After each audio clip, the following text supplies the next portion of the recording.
समाज के पतन के मुख्य कारणों की। क्या कारण रहे कि आर्य समाज पंथ आज बंद होने की कगार पर है? आइए विवेचन करते हैं। पहला कारण, पदाधिकारियों में संगठनात्मक अनुभव की कमी। दूसरा, गौशालाओं के नाम पर ठगी। तीसरा, संगठन में हिंसा करने वाले गुंडों की अधिकता। चौथा, बाबा रामपाल। पांचवा, महात्मा गांधी। आर्य समाज 2000 से पहले भारत में काफी लोकप्रिय था। सबसे स्ट्रॉन्ग पोजीशन कही जाए तो हरियाणा में थी, लेकिन अभी यह संगठन लुप्त होने के कगार पर है। संगठनात्मक अनुभव की खास कमी इस संगठन में देखी गई।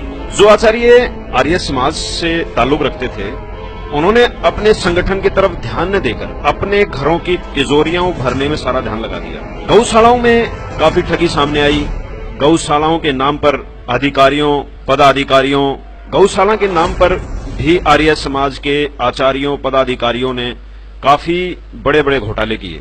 आर्य समाज के बड़े पदों पर बैठे आचार्यों का ध्यान भलाई के कार्यों में न रहकर गौओं के चारे घोटालों की तरफ चला गया और इसके कारण यह संगठन चल नहीं पाया और आज इसकी स्थिति बड़ी नाजुक है। तीसरा हम बात करेंगे, आज हम इसकी बात करेंगे संगठन में हिंसा करने वाले गुंडों की अधिकता। इसके पतन का मुख्य कारण यह भी रहा कि इसमें हिंसा का पाठ पढ़ाया जाने लगा और जो थोड़े बहुत लोग इस संस्था से जुड़े थे उनको हिंसा करने के लिए प्रेरित किया जाता रहा, जिससे ये दंगे और फसाद करने वाले लोग बन गए। जनता को गुमराह करके लड़ाई करना और लड़ाई करवाना इनका मुख्य कार्य रह गया। इसके कारण कोई भी सभ्य व्यक्ति इस पंथ से जुड़ने में हिचकिचाने लगा। बाबा रामपाल, जी हाँ, एक ऐसे बाबा जिसने आर्य समाज की जड़ें खोखली कर दी। कैसे? सत्यार्थ प्रकाश एक ऐसी पुस्तक है जिसको मेरे ख्याल से सभी लोग जानते हैं और ये आर्य समाज का आधार है, जो कि महर्षि दयानंद के द्वारा लिखी गई थी। और ये जो आर्य समाज है वो सत्यार्थ प्रकाश पर टिका हुआ है। ये मानते हैं कि ये पुस्तक बिल्कुल सत्य है,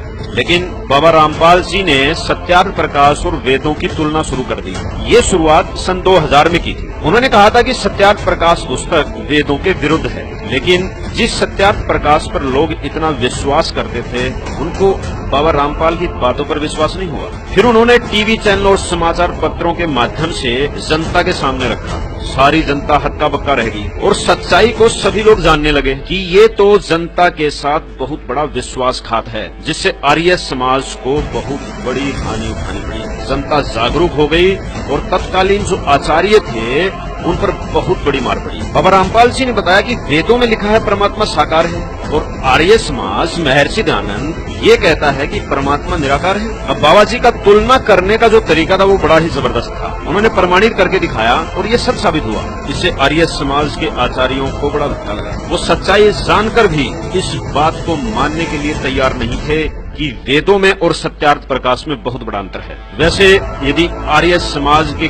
किसी भी व्यक्ति से, किसी भी आचार्य से बात की जाए तो वो ये कहेंगे कि वेदों के अनुसार ही सत्यार्थ प्रकाश है, लेकिन ये एक बहुत बड़ा धोखा है। खैर, हमें क्या लेना है, छोड़ो। अब बात करते हैं सत्यार्थ प्रकाश के समोल्लास 4 पृष्ठ 101 में जो नियोग की विधि बताई है वो बड़ी ही शर्मनाक है। महर्षि दयानंद ने चौथे समोल्लास में कहा है कि एक औरत 11 लोगों के साथ शारीरिक संबंध बना सकती है। क्या ये सभ्य समाज में लागू हो सकता है? इसलिए सभ्य समाज ने इस आर्य समाज को नकार दिया। आगे तो और भी कमाल हो गया। समोल्लास 4 पृष्ठ 71 पर लिखा है कि 24 साल की लड़की और 48 साल के युवक का विवाह उत्तम विवाह है। मतलब यदि कहें कि सबसे उत्तम विवाह का समय उन्होंने 48 साल बताया है। ये उनका मुख्य नारा है। अब लोगों ने देखा कि किसी भी आर्य समाजी या जो गृहस्थी है आर्य समाज से ताल्लुक रखता है ये नियम तो फॉलो नहीं करता, क्योंकि हमने आसपास देखा कि आर्य समाज से ताल्लुक रखने वाले लोग कभी भी 48 साल की एज में शादी नहीं करवाते। और ये एक सभ्यता भी नहीं है कि जब आप बुजुर्ग हो जाओ तब शादी करवाओ। ये तो उन्होंने एक नियम बना दिया। अरे भाई साहब, 48 साल का व्यक्ति शादी करवाएगा या अपनी आंखें बनवाएगा? इस नियम से समाज का विनाश हो जाएगा। कौन मंजूरी देगा एक क्षत्रिय अपने पुनर्विवाह न करे और एक नियोग कर ले, यानी कि किसी दूसरे के साथ शारीरिक संबंध बना ले? मतलब बात ये है कि महर्षि जी कहते हैं कि पुनर्विवाह नहीं करना चाहिए। उन्होंने सत्यार्थ प्रकाश में लिखा हुआ है पुनर्विवाह नहीं करना चाहिए, इसके लिए चाहे वो नियोग कर ले। इसलिए तो कहते हैं विनाश काले विप्रता बुद्धि। आर्य समाज की गलत नीतियां, वेद विरुद्ध ज्ञान और इसकी फुहड़ता को समझते हुए जनता ने इसे सिरे से खारिज कर दिया। अभी जो आगे बताऊंगा इसे सुनकर तो आप हंसते हंसते लोटपोट हो जाओगे। यकीन नहीं हो रहा तो सुनिए, सत्यार्थ प्रकाश के समोल्लास 8 पृष्ठ 111 में लिखा है कि सूर्य पर भी वेद पढ़े जाते हैं, वहाँ भी सृष्टि है, वहाँ भी लोग रहते हैं। अरे बुद्धिहीन आचार्यों, अब तो मान जाओ,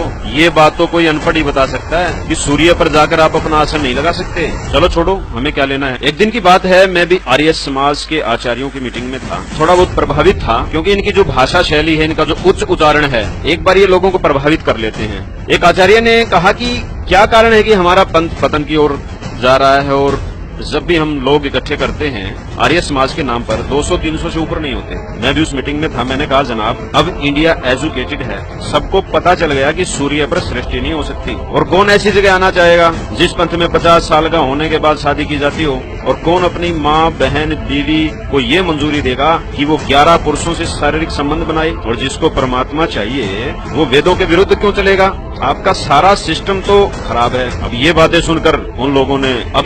सुनकर उनके होश उड़ गए और मेरी तरफ क्रोध भरी नजरों से देखा। इसलिए उस दिन के बाद मैंने भी आर्य समाज को बाय बाय कह दिया। अब हम बात करते हैं महात्मा गांधी जी की।